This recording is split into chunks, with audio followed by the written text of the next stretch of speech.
Hello friends, do not disturb channel पर आपका स्वागत है। फिल्म की शुरुआत में हम सोफी और जेम्स नाम के एक जोड़े को देखते हैं। ये जोड़ा अपने घर के सामान को शिफ्ट कर रहा होता है।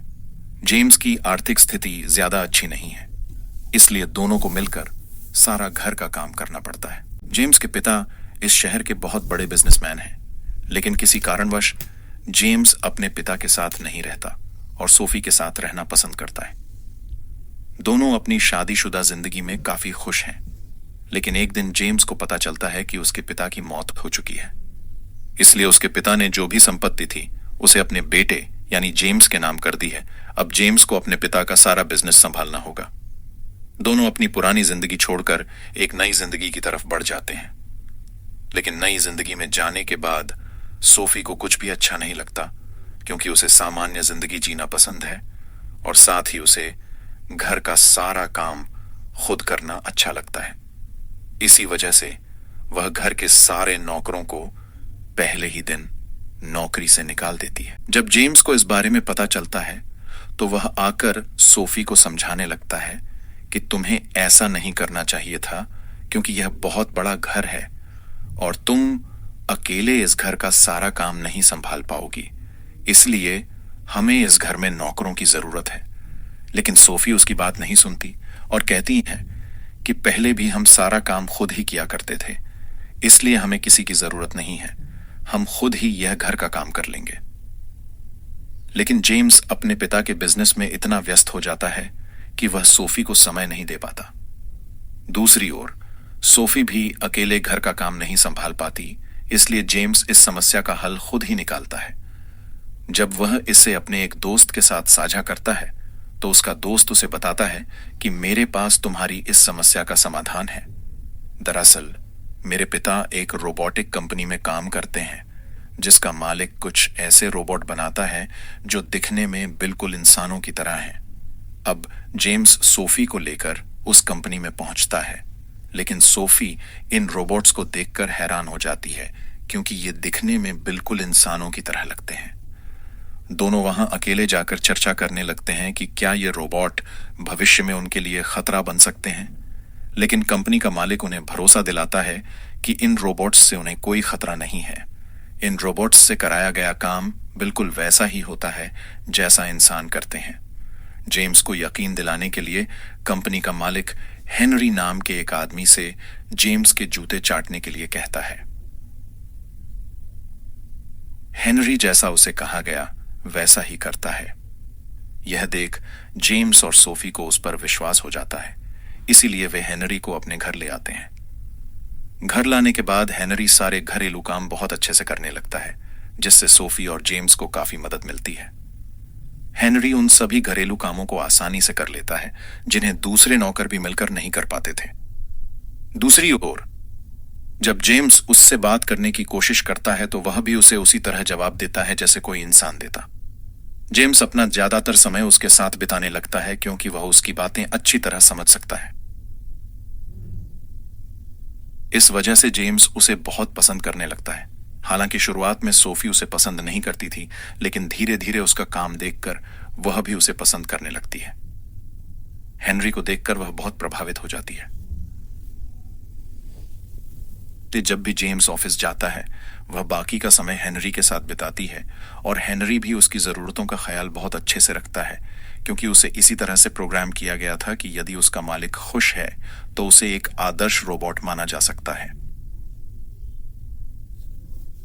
अब जेम्स और सोफी की जिंदगी जो पहले ठीक से नहीं चल रही थी, हेनरी के आने से सब कुछ ठीक हो जाता है। एक दिन सोफी हेनरी के साथ बैठती है तो हेनरी उससे प्यार और मानवीय भावनाओं के साथ पेश आता है। यह सुनकर सोफी उससे बहुत प्रभावित हो जाती है। इस कारण वह हेनरी को रोबोट की बजाय इंसान मानने लगती है। लेकिन सोफी की हेनरी के प्रति बढ़ती नजदीकियां जेम्स को बिल्कुल भी पसंद नहीं आती। वह इसे देखकर जलन महसूस करने लगता है, जबकि जेम्स अच्छी तरह जानता है कि हेनरी कोई इंसान नहीं बल्कि रोबोट है। फिर भी वह चाहता है कि सोफी उससे दूर रहे, क्योंकि उसे असुरक्षा महसूस होने लगती है। इसलिए वह सोफी से अकेले में बात करके समझाने लगता है कि तुम्हें हेनरी से इंसानों की तरह बात नहीं करनी चाहिए, क्योंकि जिस तरह से हम उसके साथ पेश आते हैं वह भी हमारे साथ उसी तरह से पेश आएगा। इसलिए अगर तुम उसे इंसान मानने की गलती करती हो तो वह भी खुद को इंसान मानने लगेगा, जो सही नहीं है। लेकिन सोफी उसकी कोई भी बात नहीं मानती। रात में जब दोनों अपने कमरे में सो रहे होते हैं तो सोफी को हेनरी के कमरे से कुछ आवाज सुनाई देती है। जब वह हेनरी के कमरे में जाकर देखती है तो पता चलता है कि हेनरी अपने कमरे में नहीं है। अब जब सोफी बाहर आकर देखती है तो उसे हेनरी बगीचे में लेटा हुआ सोता हुआ नजर आता है। यहां सोफी नोटिस करती है कि हेनरी सोते समय सपना देख रहा था, जो कि एक रोबोट के लिए संभव नहीं है। सोफी इसे देखकर हैरान रह जाती है। फिर वह जेम्स को उठाकर उसे सोने के लिए घर के अंदर ले आती है। अगले दिन हेनरी की जांच के लिए कंपनी के मालिक को बुलाया जाता है और आगे की जांच के बाद वह उन्हें बताता है कि उसके अंदर एक तकनीकी खराबी है, जो कि किसी भी रोबोट के लिए सामान्य बात है। अब जब सोफी उसे बताती है कि रात में वह सोते समय सपना देख रहा था और यह सब मैंने बहुत अच्छे से नोटिस किया है, तो वह उन्हें बताता है कि हेनरी काफी समय से आपके साथ रह रहा है, इसलिए आपने उसमें कुछ मानवीय भावनाएं जगा दी हैं, जिसकी वजह से वह खुद को इंसान मानने लगा है। इसलिए यह संभव है कि वह रात में आपके बारे में ही सोच रहा हो। अब यह सुनकर जेम्स को सोफी पर गुस्सा आ जाता है कि यह सब उसी की वजह से हुआ है, क्योंकि वह उसके साथ इंसानों जैसा व्यवहार कर रही है। इसलिए जेम्स सोफी से कहता है कि वह आज के बाद हेनरी को एक रोबोट मानेगी, न कि इंसान। लेकिन सोफी उसकी बात नहीं मानती, जिसके कारण दोनों के बीच काफी झगड़े होने लगते हैं। इसलिए जेम्स हेनरी के पास जाकर उसे कहता है कि वह मेरी पत्नी के साथ समय बिताना बंद कर दे और उससे दूर रहे। जिस पर हेनरी उससे पूछता है कि क्या मैंने कुछ गलत किया है, लेकिन जेम्स उससे कहता है कि इंसानों की तरह सवाल करना बंद करो और जैसा मैं कहता हूं वैसा ही करो। लेकिन हेनरी यह बात सोफी को बता देता है, जिस पर सोफी को बहुत गुस्सा आ जाता है और वह घर छोड़कर चली जाती है। हेनरी इंसानों जितना बुद्धिमान है, इसलिए वह जेम्स को समझाने की कोशिश करता है कि जो भी समस्याएं उसकी जिंदगी में चल रही हैं वह उसकी गलती नहीं है। असल में सोफी और जेम्स पहले एक दूसरे के साथ काफी समय बिताया करते थे, लेकिन अब बिजनेस के कारण जेम्स सोफी को समय नहीं दे पा रहा है। इसलिए सोफी हेनरी को रोबोट की बजाय इंसान मानने लगती है और उससे अपनी सारी इच्छाएं पूरी करने की कोशिश करती है। सोफी घर छोड़कर चली जाती है, इसलिए जेम्स इस मौके का फायदा उठाकर हेनरी के करीब आ जाता है और उसके साथ गलत काम कर बैठता है। लेकिन अगली सुबह उसे अपनी गलती का एहसास होता है, इसलिए वह सोफी को फोन करके कहता है कि वह वापस घर आ जाए। अगले सीन में हम देखते हैं कि जब हेनरी सोफी की मालिश कर रहा होता है तो वह उसके करीब आ जाता है, जो सोफी को भी बहुत अच्छा लगता है। लेकिन जब वह सोफी से कहता है कि उसे उससे प्यार हो गया है, तो यह सुनकर सोफी बहुत हैरान और डरी हुई महसूस करती है, इसलिए अब वह उसे वहां से जाने के लिए कहती है। जब सोफी यह सब जेम्स को बताती है तो यह सुनकर जेम्स को बहुत गुस्सा आता है, इसलिए वह हेनरी के कमरे आती है और उसे मार देती है। साथ ही वह उसकी कंपनी के मालिक को भी बुलाती है और उससे कहती है कि वह अपना रोबोट यहां से ले जाए।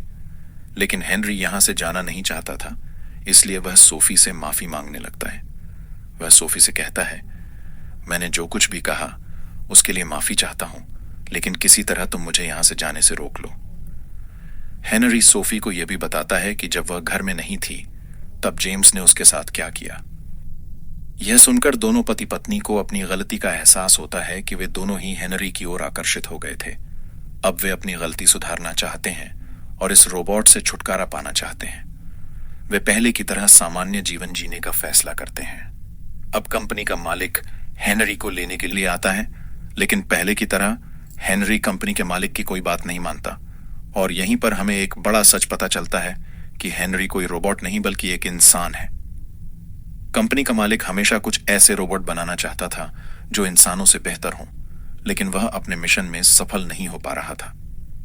इसलिए वह इंसानों पर प्रयोग करने लगता है ताकि वह उन्हें मानवीय भावनाओं से भरकर यह साबित कर सके कि वह इंसान नहीं बल्कि एक मशीन है।